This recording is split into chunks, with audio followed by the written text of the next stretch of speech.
নমস্কার, শুরু করতে চলেছি শিল্পায়ন গল্প ক্যাফের নিবেদন অভিক সরকারের কাহিনী অবলম্বনে নাটক খোঁড়া ভৈরবীর মাঠ প্রথম পর্ব। অভিক সরকারের জন্ম 1 জুন 1979। বেড়ে ওঠা প্রাচীন কলকাতার অলিগলিতে। খড়গপুর আইআইটি থেকে ইঞ্জিনিয়ারিং ও আইআইএম কলকাতা থেকে স্নাতক ও স্নাতকোত্তর ডিগ্রি লাভ। একটি বহুজাতিক কোম্পানির উচ্চ পদে কর্মরত। লেখালেখির শুরু 2015 সাল নাগাদ। লিখেছেন বিভিন্ন ব্লগ ও ম্যাগাজিনে। অভিক সরকারের লেখা কয়েকটি উল্লেখযোগ্য বই হল এবং ইনকুইজিশন, ডাইনি বুড়ি ও অন্যান্য, পটমঞ্জরি, মহাদেবী এবং প্রেতবধূ ও অন্যান্য। শুরু হচ্ছে অভিক সরকারের কাহিনী অবলম্বনে নাটক খোঁড়া ভৈরবীর মাঠ প্রথম পর্ব। নাটকের সামগ্রিক বিন্যাস, পরিকল্পনা ও নির্দেশনায় সত্যনারায়ণ মিত্র। পোস্টার এডিট, আবহ নির্মাণ ও সম্পাদনায় সৌভিক বেজ। প্রযোজনায় টিম শিল্পায়ন। কাহিনীর সূত্রধর সৌভিক বেজ।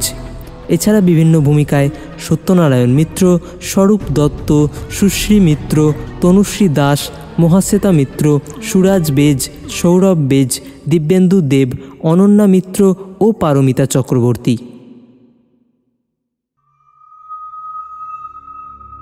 তালদিঘি গ্রামে আজ থেকে 300 বছর আগে মুর্শিদকুলি খাঁয়ের খাজাঞ্চি রায়রায়ান রামভূষণ দে সরকারের আদেশে বানানো হয় ভৈরবী মায়ের মন্দির। কামাখ্যা থেকে বিখ্যাত অঘরী সাধক কালীগিরি তান্ত্রিককে আনা হয়েছিল মায়ের মূর্তি প্রতিষ্ঠার জন্য। প্রতিষ্ঠার দিন সরকার মশাইয়ের এক বিশ্বস্ত প্রজার অসাবধানতায় মায়ের ডান পায়ের বুড়ো আঙুলটা ভেঙে যায়।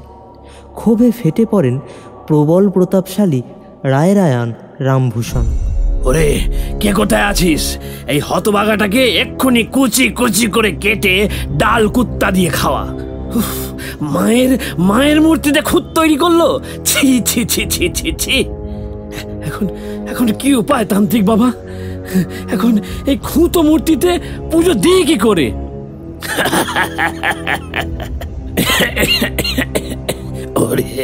ওরে তুই শান্ত হ, তোর ক্রোধ সম্বরণ কর। আর খুঁতের কথা কইছিস? কাল তোর মেয়ের পায়ের একটা আঙুল কাটা পড়লে তাকে ফেলে দিয়ে তুই কি নতুন মেয়ে আনতিস নাকি রে? ওরে মূর্তি তো শুধু এই সাধন ভজনের জন্য। যে বেটির পায়ের তলায় স্বয়ং মহাকাল শুয়ে আছেন, তার কি এসে যায় রে এইসবে? কিন্তু গুরুদেব, এত করে যদি সেবায়েত বা গ্রামের অমঙ্গল হয়, কোনো অশুভ শক্তি জেগে উঠবে না তো গুরুদেব? যা হবে গ্রামের ঘোর অমঙ্গলকারী। কথাটা কালীগিরি তান্ত্রিককে ভাবিয়েছিল ঠিকই। তা নইলে তিনি সেই রাতেই শ্মশান থেকে এক চণ্ডালের শব এনে তন্ত্রমতে সব সাধনায় বসবেন কেন? কালীগিরি তান্ত্রিক শ্মশান সিদ্ধ ছিলেন। ভোর হওয়ার আগেই লোকচক্ষুর অগোচরে সেই চণ্ডালের দুটি হাতের আর দুটি পায়ের হাড় দিয়ে মন্দির আর গ্রামের চৌদিক ঘিরে ভূমিবন্ধন করে যান তিনি। আজ থেকে মায়ের আশীর্বাদে গ্রামে কোনো অপশক্তি আঘাত হানতে পারবে না। মা নিজে পাহারা দেবেন এই গ্রামকে। তার স্নেহের ছায়ায় আগলে রাখবেন সমস্ত গ্রামবাসীকে। সেই থেকেই তালদিঘির কালী ঠাকুর খোঁড়া ভৈরবী বলেই এদিকে প্রসিদ্ধ। তালদিঘি গ্রামের লোকে জানে, যতদিন ভৈরবী মা আছেন ততদিন মায়ের আশীর্বাদে তালদিঘির উপর বড় কোনো অপঘাত আসতে পারে না। এক যদি না 300 বছর পর ঠিক সন্ধেটা লাগার মুখে গ্রামের খোঁড়া ভৈরবী মন্দিরে পুজো দিতে এসেছিলেন মুখুজ্জে বাড়ির বাসন্তী পিসি। পিসির বয়স 50-এর কাছাকাছি। স্বামী সন্তান নিয়ে সুখের সংসার। সঙ্গে আছে তার পুত্রবধূ শাম্ভবী। তার বড় ছেলে নিতাইয়ের স্ত্রী মা ভৈরবীর আশীর্বাদে গঞ্জের বাজারে একটা বড় চালকল আর দুখানা অয়েল মিল চলছে ওদের। কর্তা কাজকর্ম থেকে অবসর নিয়েছেন বছরখানেক হলো। এখন সব কিছু ছেলে নিতাই সামলায়। ভারী লক্ষ্মীমন্ত বৌমা পেয়েছেন বাসন্তী পিসি। সেদিন তো মন্দিরে ঢোকার মুখে সামন্তগিন্নি বললেন, দিদি, আপনার কপাল আছে গো, ভারী ভাগ্যি করে বউ পেয়েছেন। মুখখানা যেন মা ভৈরবী স্বয়ং। আহা, ভারী পয়মন্ত মেয়ে গো। সবই মায়ের ইচ্ছে ভাই। মা গো, রক্ষে করো মা, তুমি সব। তালদিঘির ভৈরবী কালীর সুনাম আছে ভারী জাগ্রত দেবী বলে। দূর দূরান্ত থেকে লোকে পুজো দিতে আসে। ভারী মন দিয়ে পুজো দিচ্ছিলেন বাসন্তী পিসি। ভক্তিতে মনটা ভরে উঠেছিল তাঁর। এরকমই রসে বসে রেখো মা, এরকমই রেখো। সবই তো হলে তুমি মা। এবার একটা কোলজোড়া নাতি দিই, যাওয়ার আগে যেন বংশের প্রদীপ দিকে যেতে পারি। সামনের কালী পুজোয় সোনার নদ গড়িয়ে দেব মা। জয় মা। জয়ন্তী মঙ্গলা কালী ভদ্রকালী কপালী। এ কি, এ আমি কি দেখছি, এ আমি কি দেখছি? মা, মা, মা, কি হলো মা?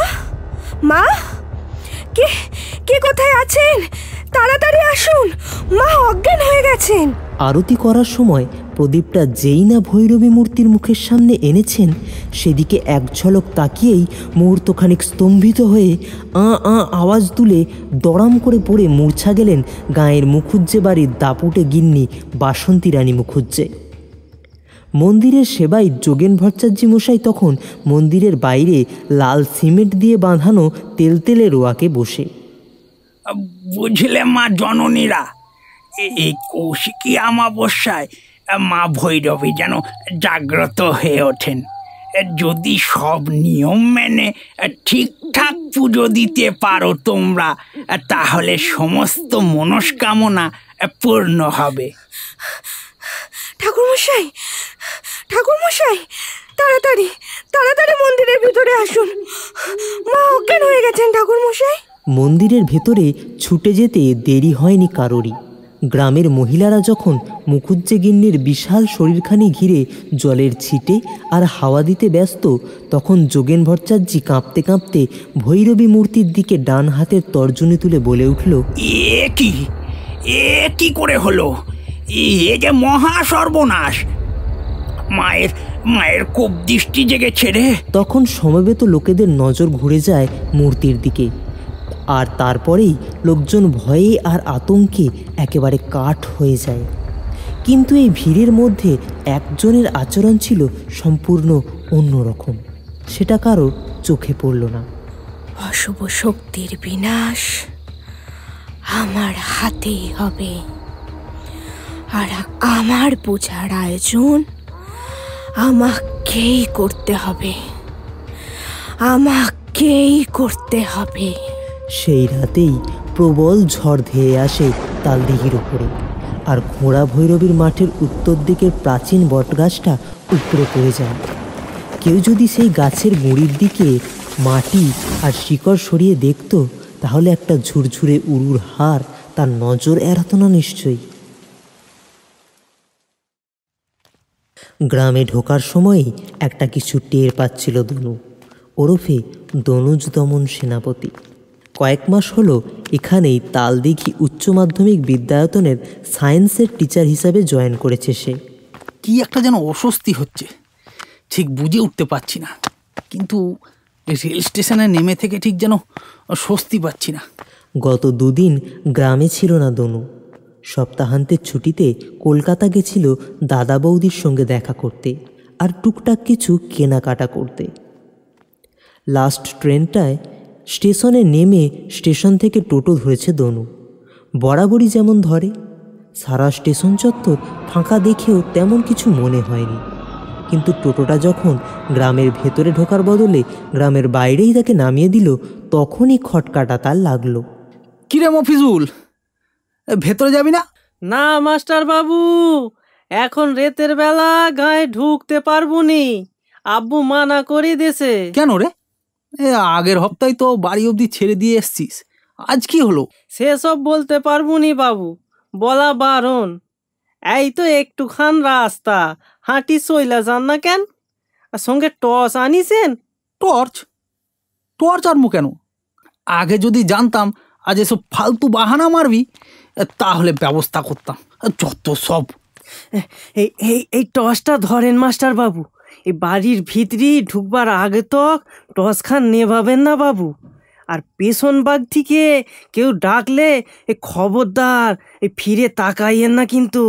এই আল্লাহর নাম, এই এই থুড়ি থুড়ি এই রামের নাম নিতে নিতে এই সইলা যাইবেন। এই টর্চ খান কাল বাজার করতে আসবেন যখন, তখন সাধনের মুদিখানায় দিয়া দিয়েন। আমি চললাম।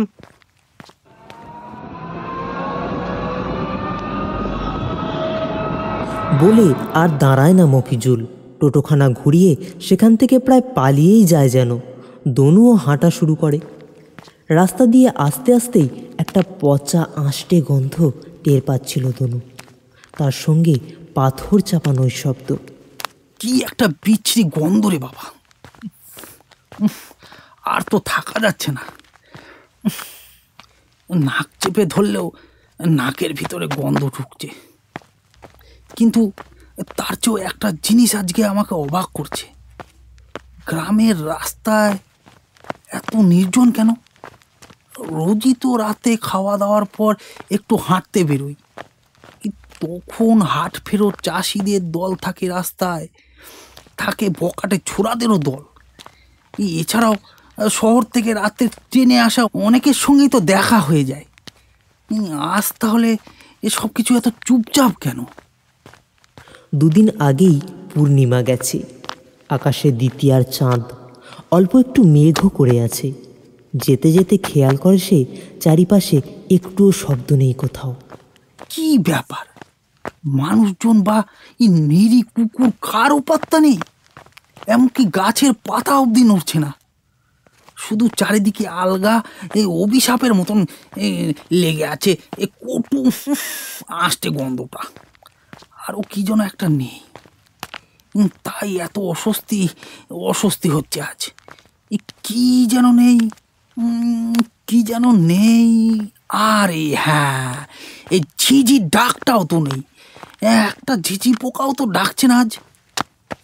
এই চুপচাপ থাকাটা কেমন যেন অশরীরই লাগলো তার। দনুর মনে হচ্ছিল এই চুপ জোছনার রাত যেন ভারী পাথরের মতো তার বুকে চেপে বসেছে। শীতের রাতেও একটু ঘেমে উঠেছিল দনু, হাঁটার বেগটা বাড়িয়ে দিল সে। সামনে মোড় মাথা থেকে এই একটা রাস্তা বেঁকে ডান দিকে গেছে, সেই রাস্তাটা একটু এগুলেই ওই গ্রামের পাশে বড় বাঁশবনটা, আর তার গা দিয়ে একটা শর্টকাট রাস্তা আছে বাড়ির দিকে যাওয়ার। রাস্তাটা খোড়া ভৈরবীর মাঠের ধার ঘেঁষে গেছে। এই রাস্তাটাই ধরি, তাড়াতাড়ি হবে। সত্যি কেমন যেন ভয় ভয় করছে, আর এক মুহূর্ত ওই খোলা জায়গায় নয়। আবার সেই বিকট গন্ধটা। প্যান্টের পকেট থেকে রুমালটা বার করে নাকে দিতে যাবে দনু, এমন সময় বাঁদিক থেকে যেন একটা আওয়াজ শুনতে পেয়ে দাঁড়িয়ে গেল সে। ঝোপের আড়ালে কি ওটা? ওই যে নড়াচড়া করছে, মুরুলিদের বাড়ির ওই কেলে গাইটা না? এখানে বসে আছে কেন এত রাতে? এই গোয়ালে নিয়ে যায়নি কেউ? রাস্তা ছেড়ে সন্তর্পণে বাঁশ বাগানে ঢুকল দনু। বুকটা দুরু দুরু করছিল তার। একটু এগিয়েই থমকে গেল সে, কারণ সে স্পষ্ট দেখতে পেল যে গরুটা আসলে বসে নেই, শুয়ে আছে। আর যেভাবে ঘাড় কাত করে শুয়ে আছে তাতে বোঝা যায় যে তার গলাটা মুচড়ে দিয়েছে কেউ। একটা হাড় চিবানোর মতো মরমর আওয়াজ কানে এলো নাকি তার? মরা গরুর পাশে কালো ছায়ার মতন ওটা কি? জল জল করছে চোখ। ঠিক এই সময়েই মেঘ সরে গিয়ে এক টুকরো চাঁদের আলো যেন বজ্রপাতের মতোই আছড়ে পড়ল তার গায়ে। তারপর আর কিছু মনে নেই দুমুর।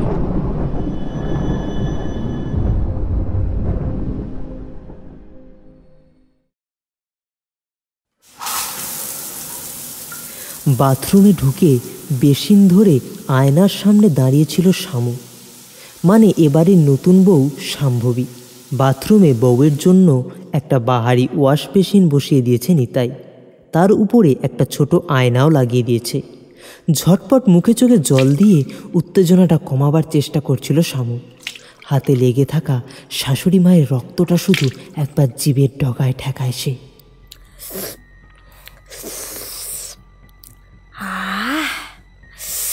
কি স্বাদ!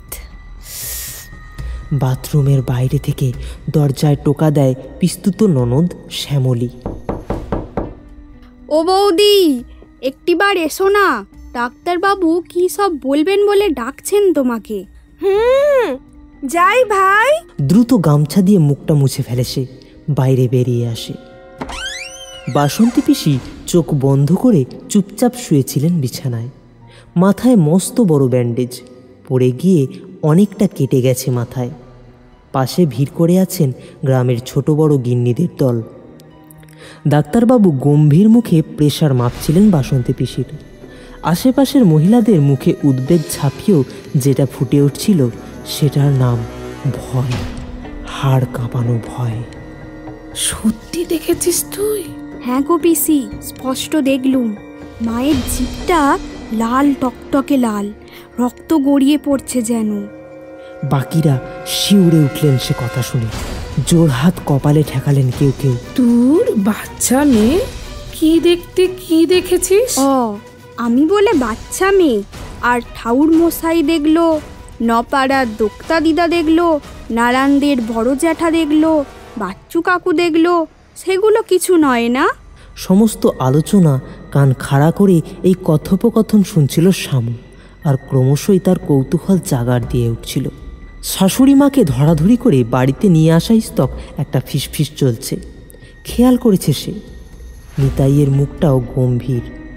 বাইরের বৈঠকখানায় শ্বশুরমশাই আর গাঁয়ের গণ্যমান্য লোকেরা বসে মিটিং করছেন। খুব সাংঘাতিক কিছু ঘটেছে নাকি? প্রবল কৌতূহলে উসখুস করছিল সে, অথচ নতুন বউয়ের পক্ষে আগ বাড়িয়ে কৌতূহল প্রকাশ করাটাও ভালো দেখায় না। মায়ের জিভে রক্ত দেখলে কি হবে গো? সে কি রে, কালীগিরি তান্ত্রিকের ওই গ্রাম বন্ধনের কথা শুনিসনি তুই? কালীগিরি তান্ত্রিক যে বলে গেছিল খুঁতো ভৈরবীর পুজো করে যাতে গ্রামের কোনো অনিষ্ট না হয়, তাই সে নাকি মন্তর দিয়ে গ্রাম বেঁধে দিয়ে যাচ্ছে। যে রাতে মায়ের পিতিষ্টি হয় সেই রাতে শ্মশান থেকে এক ডোম না বাগদি কার একটা মরা এনে তাকে তন্তর মন্তর করে সেই মরার হাতের দুটো আর পায়ের দুটো, এই চারটে হাড় গ্রামের চার কোনায় পুঁতে বাঁধন দিয়ে দেয়। কিন্তু কালীগিরি তান্ত্রিক এও বলে গেছিল যে তার মন্তরের জোর থাকবে মাত্র 300 বছর। তারপর কি হবে? তারপর কি হবে জানতে চাইছিস মেয়ে? থুরথুরে গলায় বলে ওঠেন এক বৃদ্ধা। এতক্ষণ এক কোনায় একটা মোড়াতে নির্জীব হয়ে বসেছিলেন তিনি। এদিকে কান থেকে প্রেশার মাপার যন্ত্র খুলে শামুর দিকে চাইলেন বর্ষিয়ান ডাক্তারবাবুটি। প্রেশারটা অ্যাবনর্মালি ফল্ট করে গেছে বুঝলে। কোনো একটা সাডেন শক থেকে এরকম হয় মাঝে মাঝে, তবে চিন্তার কিছু নেই, ঠিক আছে? আমি ওষুধ লিখে দিচ্ছি। তারপর এইবার হাল ধরেন এদের মধ্যে যিনি বয়স্কতম, মণ্ডলদের সেই ঠানবুড়ি, যে প্রজার অসাবধানতায় তালদিঘির ভৈরবীর নাম খোঁড়া ভৈরবী, তিনি এই মণ্ডলদেরই পূর্বপুরুষ। ফলে পুরো ঘটনার খুঁটিনাটি বংশ পরম্পরা তার জানা। ধোম্বা বাগদিন নয় রে মেয়ে, কালীতান্ত্রিক যার মরা নিয়ে দুঃখ করেছিল তার নাম ছিল রামায়। সে গেলে নাকি নাম করা ডাকাত ছিল সে। তার ভয়ে এই পরগনা থরথর করে কাঁপত। কালীতান্ত্রিক বলে গেছিল যে 300 বছর পর এই বাঁধনের জোর নাকি আস্তে আস্তে ফুরিয়ে আস্তে আস্তে শেষ হয়ে যাবে। আর তখনই নাকি ঠিক এক পূর্ণিমা থেকে অপর অমাবস্যার মধ্যে এই 4টে হাড়ি এক এক করে মাটির উপরে উঠে আসবে। কি করে বুঝবো জোর ফুরিয়ে এসেছে কিনা? কালীগিরি তান্ত্রিক বলে গেছিল যে রাতে মায়ের জিভে আপনা আপনি রক্ত দেখা যাবে, জানবি যে সেই দিন থেকে ওই চণ্ডাল বন্ধনের জোর শেষ। মায়ের জিভে রক্ত আসা মানে মা বলি চাইছেন। সেই রাতেই মাটির উপরে উঠে আসবে প্রথম হাড়। তারপর যে রামাই ডাকাতের হাড় নিয়ে তন্তর করেছিল কালীতান্ত্রিক, সে নাকি সেই রাত্রেই নরক থেকে জেগে উঠে ফিরে আসবে তালদিঘিতে। তারপর সে ফিরে আসবে পিশাচ হয়ে। তারপর এক এক করে গায়ের সবার রক্ত মাংস চুষে খাবে সেই দানব। এক একটা করে মন্তরের হাড় উঠে আসবে, আর সেই পিশাচের গায়ে দুনো বল আসবে। আরো তেজি হবে শয়তানটা। আর যেদিন শেষ হাড়টা উঠে আসবে সেদিন কি ঠান্দি? সেদিন এই তালদিঘিতে বাপ পিতে মারে ভিটেতে পিদিম জ্বালানোর জন্য একটি লোকও থাকবে না রে মেয়ে। সেই 15 দিনের পর নাকি এই গায়ে শুধু কুকুর আর শকুন ছাড়া আর কোনো প্রাণীটিরও ছায়া দেখা যাবে না। এই আলাপচারিতা শামুর সঙ্গে মন দিয়ে শুনছিলেন আরেকজনও, ডাক্তারবাবু। সব শুনে টুনে তিনি নাকের ভেতর একটা গোঁত করে শব্দ করে বললেন, যত সব বুজরুকি আজগুবি গাল গপ। হ্যাঁ, বলছি কি, মেলা রাত হয়েছে, এবার আপনারা যে যার বাড়ি যান দেখি, আমিও আসি। এই বলে ব্যাগ গুছিয়ে উঠে পড়েন তিনি। ডাক্তারবাবু বেরিয়ে যাওয়ার ঘণ্টা 4 পর ডাক্তারবাবুর খোঁজে মুখুজ্জে বাড়িতে লোক আসে। তিনি নাকি বাড়ি ফেরেননি তখনও। অনেক খোঁজাখুঁজির পর পরের দিন ভোরবেলা ডাক্তারবাবুর পাত্তা পাওয়া যায় কালী মাঠের উত্তর পশ্চিম কোণে। অবশ্য ডাক্তারবাবু নয়, ডাক্তারবাবুর বডি পাওয়া গেল বললেই ঠিক হয়। আর তার কোমর থেকে নিচের অংশটা কে যেন খেয়ে গেছে। সেই দিন থেকেই লোকজনের মনে ভয়টা পাকাপোক্তভাবে ঘিরে বসতে থাকে। সত্যি সত্যি রামাই ডাকাত ফিরে এলো নাকি পিশাচ হয়ে? গোকুল, সুবল, মানিক, জগন্নাথ, ভজহরি আর কার্তিক সমাদ্দার মাচান গোপীনাথের হাট থেকে ফিরছিল ওরা জোনা 6 লোক। বেরিয়ে পড়েছিল অবশ্য বেলা থাকতে থাকতেই, কিন্তু গড়ানহাটার মোড়ে মনসুর মিয়ার ভ্যানটা বেগরবাই করতে চোখে অন্ধকার দেখে ওরা। ও হে গোকুল, আসো নাকি? আসি কাকা। সুবল কই?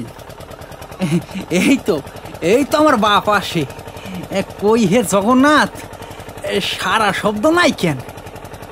ও মনসুর মিয়া, বলি গাড়ি চালাইবা না দুটো কথাও কইবে? জবাব দেয় না মনসুর মিয়া, এক মনে গাড়ি চালাতে থাকে। চারিদিকের যা আবহাওয়া, তাতে এই গোপ্পে লোকটাও থুম মেরে গেছে মনে হয়। কথা কও না কেন মিয়া? বলি মিয়া, কাল বাজারে তোমার পোলাটার লগে কথা হইল গিয়া, বুঝলা? শ্যামরাটার কথাগুলা খান ভারী মিষ্টি, সহবত শিখছি খুব। ওরে ওরে টোটো চালাইতে কোকে গঞ্জের বাজারে একখান দোকান। জবাব দেয় না মনসুর মিয়া। সেই যে গাড়ি সারিয়ে টারিয়ে তারপর পাশের জঙ্গলে পেচ্ছাপ করতে গেছিল লোকটা, তারপর ফিরে আসার পর থেকেই কেমন যেন থুম মেরে গেছে সে। চোখ দুটো সামান্য লাল, কারোর সঙ্গে কথা বলছে না, কাঁধ দুটো সামান্য উঁচু হয়ে আছে। ঘোড়া ভৈরবীর মাঠের পাশ দিয়ে যাওয়ার সময় মনসুর মিয়ার ভ্যানটা যেন হঠাৎ করেই ফের একটা হেঁচকি তুলে থেমে যায়। সবার আগে লাফ দিয়ে নামেন কার্তিক সমাদ্দার। হালায় কি এর ব্যান লইয়া বাইর হইছো তুমি? থাইকা থাইকা খালি থাইমাই যায়। মস্করা করো নাকি তুমি প্যাসেঞ্জারের লইগা? হ্যাঁ, মস্করা করো। আরও কিছু বলতে যাচ্ছিলেন সমাদ্দার মশাই। কাঁপা কাঁপা হাতে তার মুখটা চেপে ধরল সুবল। একটু অবাক হয়েই পাশে তাকান সমাদ্দার মশাই।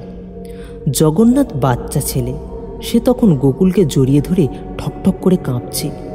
আকাশে পঞ্চমীর বাঁকা চাঁদ, তার ম্লান সেই আলোয় কার্তিক সমাদ্দার দেখলেন যে মনসুর মিয়া ভেবে যার গাড়িতে এতক্ষণ চড়ে এসেছেন তার কাঁধ দুটো আরও উঁচু হয়ে উঠেছে, শরীরটা দুনো হয়ে উঠেছে, হাত দুটো বেড়ে গেছে প্রায় 1.5 গুণ। মুখের দুপাশ দিয়ে বেরিয়ে এসেছে দুটো কুকুরের দাঁত, আর একটা পচা গন্ধে তাদের বমি উঠে আসার জোগাড়। এইবার আস্তে আস্তে বাঁদিকে ঘাটটা ঘোরালো সেই প্রাণীটা। না, ভুল হলো, শুধু ঘাটটা ঘুরল তার, আর হাত দুটো কাঁধ থেকেই যেন উল্টে গেল। টকটকে লাল চোখ দুটো দিয়ে একবার যেন প্রাণ ভয়ে ভীত কয়েকটা লোককে দেখে নিল সে। তারপর সামনের লোকটাকে বাঁ হাত দিয়ে খপ করে ধরে মাটির উপরে আধ হাত তুলে খানিকক্ষণ দেখল। তারপর যেভাবে বাচ্চারা খেলনা পুতুলের মাথাটা খুলে ফেলে ঠিক সেভাবেই ডান হাতটা দিয়ে তার মুন্ডুটা ছিঁড়ে আনলো এক টানে। বাকিরা আর দাঁড়াবার সাহস পায়নি, পিছন বাগে ফিরে দৌড় দেয়।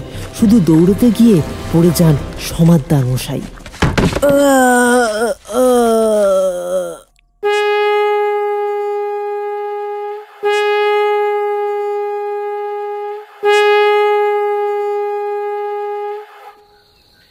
গুরু, তোমার চরণ পাবো বলে বসে আছি ভবের কুলে, দয়া করো দিন জনে, রেখো না কোনে। রাখো হরির ভক্তিবিনত চোখ দুটি থেকে অবিরল নেমে আসছে প্রেমাশ্রুধারা। দরজা বন্ধ করে বসে কৃষ্ণ নাম জপ করছিল রাখো হরি সাধুখা। এখন পরম ভক্ত বৈষ্ণব হলে কি হবে, এককালে তার নাম করে বাচ্চাদের ঘুম পাড়ানো হতো আশেপাশের গায়ে। এমনই প্রতাপ ছিল তার। চিরকালই তার ভয় ডর কম, বুকে দুর্জয় সাহস। যখন বলি দেওয়ার চল ছিল তখন খোঁড়া ভৈরবের সামনে এক কোপে জোড়া মোষের গলা নামাতো রাখো হরি। এখনও লোকে নিচু গলায় বলা বলি করে, এককালে যারা রাখো হরির হাতে বলি হয়েছে তারা সবাই চার পেয়ে নয়।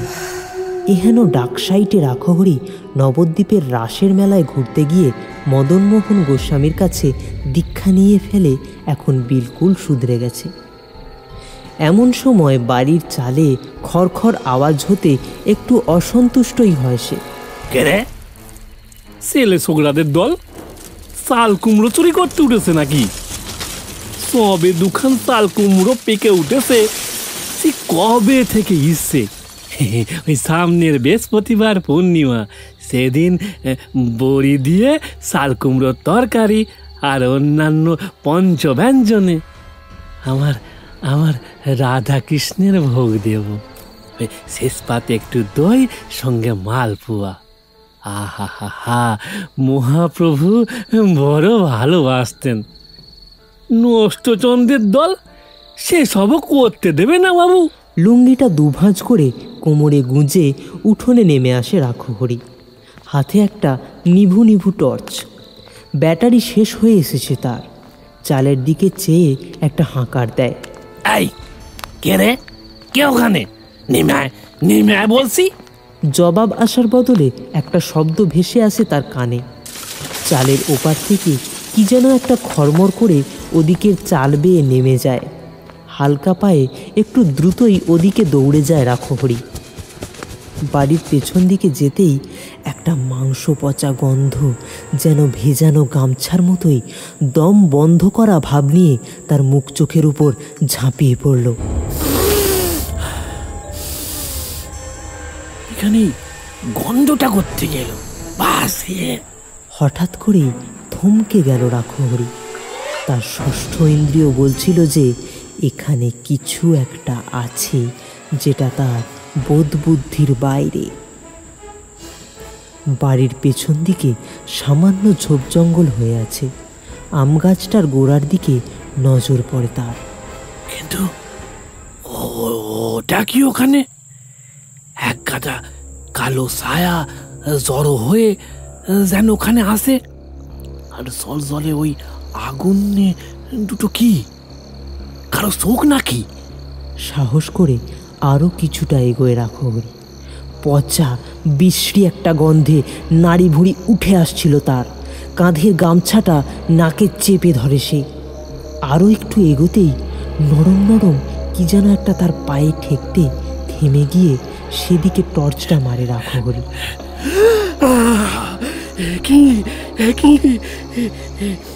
এটা তো দেখছি একটা মানুষের হাত।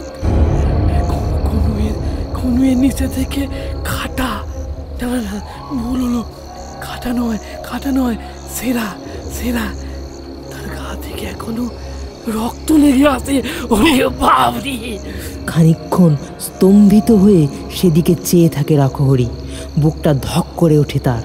কাঁপতে কাঁপতে সামনের দিকে টর্চটা ফেলে সে, আর স্ট্যাচু হয়ে যায়। কি ওটা? কোন প্রাণী? প্রকাণ্ড একটা উলঙ্গ শরীর কিসের ওপর যেন ঝুঁকে পড়েছে। সারা শরীরে বড় বড় কালো কালো লোমে ঢাকা। কান বলে কিছু নেই, আর বড় বড় বাঁকানো নখওয়ালা দুটো মোটা মোটা হাত দিয়ে কি যেন একটা ছিঁড়ে খাচ্ছে। এইবার সেই প্রাণীটা লাল টকটকে চোখ তুলে তাকালো উপরের দিকে, আর সেই অমানসিক বিভীষিকার দিকে তাকিয়ে ভয়ে প্রাণ উড়ে গেল রাখহরির। পেছন ফিরে পড়ি কি মরি করে ঊর্ধ্বশ্বাসে দৌড় দিল সে। পালাবার আগে শুধু একটা জিনিসই চোখে পড়েছিল তার। প্রাণীটা যেটার উপরে ঝুঁকে পড়েছিল সেটা যে একটা শরীর তা চিনতে ভুল হয়নি রাখহরির। তারই কাটা মাথাটা আয়েশ করে খাচ্ছিল সে, আর ওই আতঙ্কের মধ্যেও শরীরটা কার সেটা দেখা মাত্র চিনতে দেরি করেনি রাখহরি। এটা তো কার্তিক সমাদ্দারের শরীর।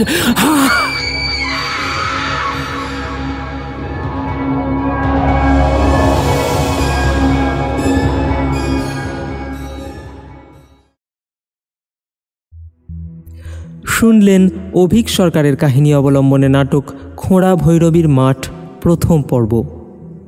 কিন্তু এরপর কি হয় অশুভ শক্তির কোপে কি ছারখাড় হয়ে যায় তালদিঘি গ্রাম? মা ভৈরবী কি রক্ষা করতে পারেন গ্রামকে? জানতে হলে চোখ রাখুন আমাদের ইউটিউব চ্যানেলে। কিছুদিনের মধ্যেই আমরা ফিরছি নাটকের দ্বিতীয় পর্ব নিয়ে। ধন্যবাদ।